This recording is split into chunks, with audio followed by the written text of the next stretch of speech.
നമസ്കാരം. ഇന്നത്തെ നമ്മുടെ ഈ പുതിയ വിശകലനത്തിലേക്ക് എല്ലാവർക്കും സ്വാഗതം. ഇന്ന് നമ്മൾ സംസാരിക്കാൻ പോകുന്ന വിഷയം കേട്ടാൽ നിങ്ങൾ ശരിക്കും ഒന്നമ്പരക്കും. ലോകത്തിലെ ഏറ്റവും പഴക്കമേറിയ ആയോധന കലയായ കളരിപ്പയറ്റും ഇന്നത്തെ കാലത്ത് നമ്മൾ കാണുന്ന കിടിലൻ 60 സെക്കൻഡ് ഷോർട്ട് വീഡിയോകളും തമ്മിൽ എന്തെങ്കിലും ബന്ധമുണ്ടോ? ഒറ്റനോട്ടത്തിൽ ഇല്ലെന്ന് തോന്നാം, അല്ലേ? പക്ഷേ സത്യത്തിൽ വളരെ വലിയൊരു ബന്ധമുണ്ട്. അതെന്താണെന്നാണ് നമ്മളിന്ന് നോക്കാൻ പോകുന്നത്. അപ്പോൾ നമുക്ക് നേരെ വിഷയത്തിലേക്ക് കിടക്കാം. ഇന്ന് നമ്മൾ പ്രധാനമായും 5 കാര്യങ്ങളാണ് നോക്കുന്നത്. 1. Cinematic impact. 2. അടിസ്ഥാനവും കോർ മെസ്സേജും. 3. ആനിമൽ പോസ്ചറുകൾ. 4. ആയുധങ്ങളും സ്റ്റോറി ഡെവലപ്മെന്റും.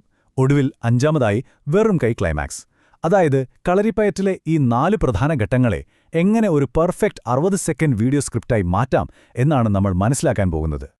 അങ്ങനെ നമ്മൾ ആദ്യത്തെ സെക്ഷനിലേക്ക് വരികയാണ്. Cinematic impact. പുരാതനമായൊരു പോരാട്ട രീതിയും ഇന്നത്തെ ഡിജിറ്റൽ ലോകവും തമ്മിലുള്ള ഒരു കിടിലൻ ഓവർലാപ്പാണിത്. തികച്ചും വ്യത്യസ്തമെന്ന് തോന്നുന്ന ഈ 2 ലോകങ്ങളും കൃത്യതയുടെയും അതുപോലെ തന്നെ വേഗതയുടെയും കാര്യത്തിൽ ഒരേ DNA ആണ് പങ്കുവയ്ക്കുന്നത് എന്ന് പറയുമ്പോൾ ശരിക്കും അത്ഭുതം തോന്നും, അല്ലേ? അപ്പോൾ ഈ പഴയകാല ആയോധന കലകൾക്കും പെട്ടെന്ന് വൈറലാകുന്ന 60 സെക്കൻഡ് വീഡിയോകൾക്കും തമ്മിൽ എന്താണ് ഇത്ര വലിയ സാമ്യം? ഉത്തരം വളരെ സിമ്പിളാണ്. രണ്ടിന്റെയും ഏറ്റവും പ്രധാനപ്പെട്ട ലക്ഷ്യം ഒന്നുതന്നെയാണ്: പ്രേക്ഷകരുടെ ശ്രദ്ധ പൂർണ്ണമായും പിടിച്ചുപറ്റുക, ഒപ്പം ഏറ്റവും ശക്തമായൊരു സന്ദേശം അവരിലേക്ക് എത്തിക്കുക. ഒരു പോരാളി തന്റെ എതിരാളിയെ നേരിടുമ്പോൾ കൊടുക്കുന്ന അതേ ശ്രദ്ധയും ഫോക്കസും തന്നെയാണ് നമ്മളൊരു ഡിജിറ്റൽ കണ്ടന്റ് ഉണ്ടാക്കുമ്പോഴും കൊടുക്കേണ്ടത്. ഇത് കൃത്യമായി മനസ്സിലാക്കാൻ കളരിയിലെ മർമ്മപ്രയോഗം എന്ന ഐഡിയ നമ്മളൊന്ന് അറിഞ്ഞിരിക്കണം. ഏറ്റവും കുറഞ്ഞ ഫോഴ്സ് ഉപയോഗിച്ച് ശരീരത്തിലെ പ്രധാനപ്പെട്ട മർമ്മസ്ഥാനങ്ങളിൽ കൃത്യമായി പ്രഹരിച്ച് എതിരാളിയെ കീഴടക്കുന്ന രീതിയാണിത്. സിനിമകളിലെ ആക്ഷൻ രംഗങ്ങളിലൊക്കെ നമ്മളിത് കാണാറുമുണ്ട്. സത്യം പറഞ്ഞാൽ ഒരു മികച്ച ഷോർട്ട് വീഡിയോ സ്ക്രിപ്റ്റിന്റെ ഏറ്റവും വലിയ ബ്ലൂ പ്രിന്റും ഇതുതന്നെയാണ് കേട്ടോ. വളരെ കുറഞ്ഞ വാക്കുകൾ ഉപയോഗിച്ച് കാണുന്ന ആളുടെ മനസ്സിലെ മർമ്മത്തിൽ കൃത്യമായി കൊള്ളുക. ഇനി നമുക്ക് 2-മത്തെ സെക്ഷനിലേക്ക് പോയാലോ? അടിസ്ഥാനവും കോർ മെസ്സേജും. കളരിയിലെ മെയ്ത്താരിയും നമ്മുടെ സ്ക്രിപ്റ്റും തമ്മിലുള്ള ബന്ധം. ഏതൊരു കലയുടെയും, അത് ചലനമായാലും കഥ പറച്ചിലായാലും, അതിൻ്റെ ഒരു ബേസിക് വ്യാകരണം രൂപപ്പെടുന്നത് ഈ ഒരു ഘട്ടത്തിലാണ്. അതായത് കളരിപ്പയറ്റിലെ ആദ്യഘട്ടമായ മെയ്ത്താരിയും ഒരു ഷോർട്ട് വീഡിയോയുടെ കോർ മെസ്സേജും തമ്മിൽ നമ്മൾ വിചാരിക്കുന്നതിലും വലിയ സാമ്യമുണ്ട്. ഒരു കളരി അഭ്യാസിയെ സംബന്ധിച്ചിടത്തോളം ഈ മെയ്ത്താരി എന്ന് പറയുന്നത് ശരീരത്തിനും മനസ്സിനും വേണ്ട ബാലൻസും ഫോക്കസും ഒക്കെ നൽകുന്ന ബേസിക് പരിശീലനമാണ്. ഇതേ കാര്യം തന്നെയാണ് ഒരു വീഡിയോയുടെ കാര്യത്തിലും സംഭവിക്കുന്നത്. നിങ്ങളുടെ വീഡിയോ കാണുന്ന ഒരാൾ തീർച്ചയായും ഓർത്തുവെക്കേണ്ട ആ ഒരൊറ്റ കാര്യം എന്താണെന്ന് കണ്ടെത്തുക. അതാണ് നിങ്ങളുടെ വീഡിയോയുടെ മെയ്ത്താരി. ഫോക്കസ്ഡായ ഒരു സന്ദേശമില്ലെങ്കിൽ ആ വീഡിയോ ഒരിക്കലും വർക്കാകില്ല. ഇവിടെ നമ്മൾ നോക്കേണ്ട വളരെ ഇൻട്രസ്റ്റിംഗ് ആയ ഒരു കാര്യമുണ്ട്. കളരിപ്പയറ്റിലെ ചില അടിസ്ഥാന വ്യാകരണ നിയമങ്ങൾ. നേർക്കാൽ, കോൺകാൽ, വീതുകാൽ തുടങ്ങിയ ബേസിക് ചുവടുകൾ. ഇതിനൊപ്പം കൈകൾ എപ്പോഴും ഉയർത്തിപ്പിടിക്കണം, നട്ടെല്ല് നിവർന്നിരിക്കണം, മുൻകാലും ഉപ്പൂറ്റിയും തറയിൽ ഉറപ്പിച്ചിരിക്കണം എന്നൊക്കെയുള്ള കർശനമായ ഫിസിക്കൽ റൂൾസ് ഇതിലുണ്ട്. അപ്പോൾ നിങ്ങൾ ചിന്തിക്കുന്നുണ്ടാകും, ഇതിന് സ്ക്രിപ്റ്റുമായി എന്താണ് ബന്ധമെന്ന്, അല്ലേ? ശരിയായ ബാലൻസും ശ്വാസഗതിയും ഒരു അഭ്യാസത്തിന് എത്രത്തോളം പ്രധാനമാണോ അത്രത്തോളം തന്നെ പ്രധാനമാണ് നമ്മൾ എഴുതുന്ന സ്ക്രിപ്റ്റിന്റെ സ്ട്രക്ചറും അതിലെ വാക്കുകളുടെ താളവും.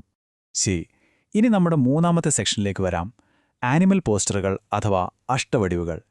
കളരിയിലെ ഈ 8 വടിവുകൾ എങ്ങനെയാണ് ഒരു കിടിലൻ വീഡിയോയുടെ വിഷ്വൽ എലിമെന്റുകളായി മാറുന്നതെന്ന് നമുക്കൊന്ന് നോക്കാം. ഈ 8 മൃഗങ്ങളുടെ ഭാവങ്ങളെ അടിസ്ഥാനമാക്കിയുള്ള അഷ്ടവടിവുകളെ വീഡിയോ എഡിറ്റിംഗുമായി സിങ്ക് ചെയ്തിരിക്കുന്നത് കേട്ടാൽ നിങ്ങൾ ശരിക്കും ഞെട്ടും. നോക്കൂ, പന്നിയുടെയും ആനയുടെയും കരുത്തും സ്ഥിരതയും നമ്മുടെ വീഡിയോയുടെ തുടക്കത്തിലെ ആ ഒരു സ്ട്രോങ് ആയ ഹുക്ക് പോലെയല്ലേ? അതുപോലെ പൂച്ചയുടെയും സിംഹത്തിന്റെയും വേഗതയും ധൈര്യവും. ഇത് വീഡിയോയിലെ പെട്ടെന്നുള്ള വിഷ്വൽ കട്ടുകൾക്കും കോൺഫിഡൻ്റായ വോയിസ് ഓവറിനും തുല്യമാണ്. ഇനി പാമ്പിന്റെയും കോഴിയുടെയും ആ ഒരു ജാഗ്രതയുണ്ടല്ലോ, അത് പ്രേക്ഷകരുടെ ശ്രദ്ധ തിരിയാതെ പിടിച്ചു നിർത്തുന്ന റാപ്പിഡ് ടെക്സ്റ്റ് പോപ്പപ്പുകളെയാണ് ഓർമ്മിപ്പിക്കുന്നത്. അവസാനം മയിലിന്റെയും കുതിരയുടെയും ഫ്ലെക്സിബിലിറ്റിയും സ്റ്റാമിനയും. ഇത് സ്മൂത്തായ ബി-റോൾ ദൃശ്യങ്ങൾക്കും വീഡിയോയുടെ കൃത്യമായ പേസിങ്ങിനും സമാനമാണ്. ഇതെല്ലാം കൂടിച്ചേരുമ്പോഴാണ് വീഡിയോ ശരിക്കും എൻഗേജിംഗ് ആകുന്നത്. ഇനി നമുക്ക് അടുത്ത സെക്ഷനിലേക്ക് നീങ്ങാം. ആയുധങ്ങളും സ്റ്റോറി ആർക്കും, കോൾത്താരി, അങ്കത്താരി എന്നീ ഘട്ടങ്ങൾ എങ്ങനെയാണ് ഒരു കഥയുടെ വികാസമായി മാറുന്നത് എന്ന് നോക്കാം. അതായത് സസ്പെൻസ് പതുക്കെ ബിൽഡ് ചെയ്യുന്ന ആ ഒരു മിഡിൽ പാർട്ട്. അപ്പോൾ ഇതൊരു കഥയുടെ ഫ്ലോയുമായി എങ്ങനെ കണക്റ്റ് ആവുന്നതെന്ന് നോക്കാം. മരക്കമ്പുകൾ കൊണ്ടുള്ള കോൽത്താരിയിൽ നിന്ന് മൂർച്ചയുള്ള ലോഹ ആയുധങ്ങളുള്ള അങ്കത്താരിയിലേക്കുള്ളൊരു ഷിഫ്റ്റാണിത്. തുടക്കത്തിൽ 5 അടി നീളമുള്ള പന്തീരാൻ പോലെയുള്ള വടികൾ വെച്ച് പ്രാക്ടീസ് ചെയ്യുമ്പോൾ അവിടെ ഒരു താളം രൂപപ്പെടുന്നുണ്ട്. ഇത് നമ്മുടെ സ്ക്രിപ്റ്റിലെ റൈസിംഗ് ആക്ഷനാണ്. അതായത് കഥ പതുക്കെ ചൂടുപിടിച്ചു വരുന്ന സമയം. പിന്നീട് വാളും കുന്തവും പോലെയുള്ള മൂർച്ചയുള്ള ആയുധങ്ങൾ ഉപയോഗിക്കുന്ന അങ്കത്താരിലേക്ക് കടക്കുമ്പോൾ അത് വീഡിയോയിലെ ഹൈ വോൾട്ടേജ് ക്ലൈമാക്സായി മാറുന്നു. വളരെ ലോജിക്കലായൊരു തുടക്കത്തിൽ നിന്ന് ടെൻഷൻ ബിൽഡ് ചെയ്ത് കൃത്യമായൊരു ക്ലൈമാക്സിലേക്കുള്ള യാത്ര. ഈ വളഞ്ഞ മരക്കഷ്ണം ഉപയോഗിച്ചുള്ള ഒട്ടപ്പയറ്റ് എന്ന ആയുധ പരിശീലനത്തെക്കുറിച്ച് വളരെ രസകരമായൊരു ഐതിഹ്യം തന്നെയുണ്ട് കേട്ടോ. പണ്ട് കാട്ടിലൊരു വലിയ ആനയും സിംഹവും തമ്മിൽ നടന്ന ഭയങ്കരമായ പോരാട്ടം പരമശിവൻ കാണാനിടയാവുകയും അവരുടെ തന്ത്രങ്ങൾ മനസ്സിലാക്കിയത് നാരദമുനിക്ക് ഉപദേശിച്ചു കൊടുക്കുകയും ചെയ്തു എന്നാണ് വിശ്വാസം. ഈ കഥയിൽ നിന്ന് നമ്മൾ എന്താണ് മനസ്സിലാക്കേണ്ടത്?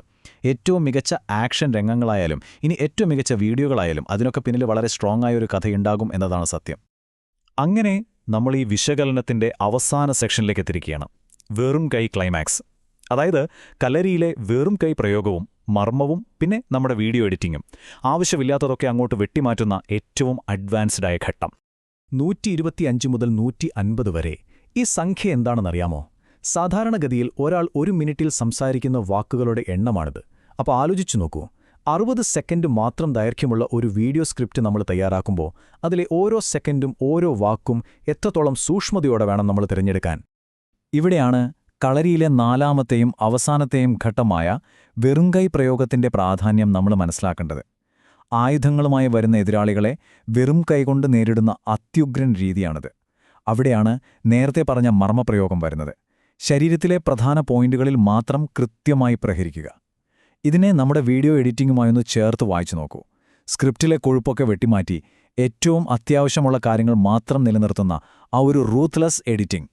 അധികമുള്ളതൊക്കെ ഒഴിവാക്കി ഏറ്റവും കുറഞ്ഞ ഊർജ്ജത്തിൽ ഏറ്റവും വലിയ ഇമ്പാക്റ്റ് ഉണ്ടാക്കുക. അത് തന്നെയാണ് ഈ രണ്ട് പ്രക്രിയകളുടെയും അൾട്ടിമേറ്റ് ഗോൾ. അപ്പോൾ ഇന്നത്തെ ഈ വിശകലനം നമ്മൾ അവസാനിപ്പിക്കുന്നത് വളരെ ചിന്തിപ്പിക്കുന്നൊരു ചോദ്യത്തോടു കൂടിയാണ്. നിങ്ങളുടെ അടുത്ത വലിയ ചുവടുവെപ്പ് നിങ്ങൾ എങ്ങനെയാണ് കോറിയോഗ്രാഫ് ചെയ്യാൻ പോകുന്നത്? നൂറ്റാണ്ടുകൾ പഴക്കമുള്ള ഈ ആയോധനകലയുടെ തത്വങ്ങൾ നിങ്ങളുണ്ടാക്കുന്ന അടുത്ത ഡിജിറ്റൽ കണ്ടന്റിൽ ഒന്ന് പ്രയോഗിച്ചു നോക്കൂ. മെയ്ത്താറിയുടെ ആ ഒരു സ്ട്രോങ് ബേസും അഷ്ടവടിവുകളുടെ വിഷ്വൽ അപ്പീലും പിന്നെ മർമ്മപ്രയോഗം പോലെയുള്ള ആ ഷാർപ്പ് എഡിറ്റിങ്ങും ഇതൊക്കെ നിങ്ങളുടെ വീഡിയോകളെ തീർച്ചയായും മറ്റൊരു ലെവലിലെത്തിക്കും, ഉറപ്പാണ്. അപ്പോൾ പുതിയൊരു വിഷയമായി വീണ്ടും കാണുന്നതുവരെ ഇതൊക്കെ ഒന്ന് പരീക്ഷിച്ചു നോക്കൂ കേട്ടോ. നല്ലൊരു ലേണിംഗ് എക്സ്പീരിയൻസ് ആശംസിക്കുന്നു.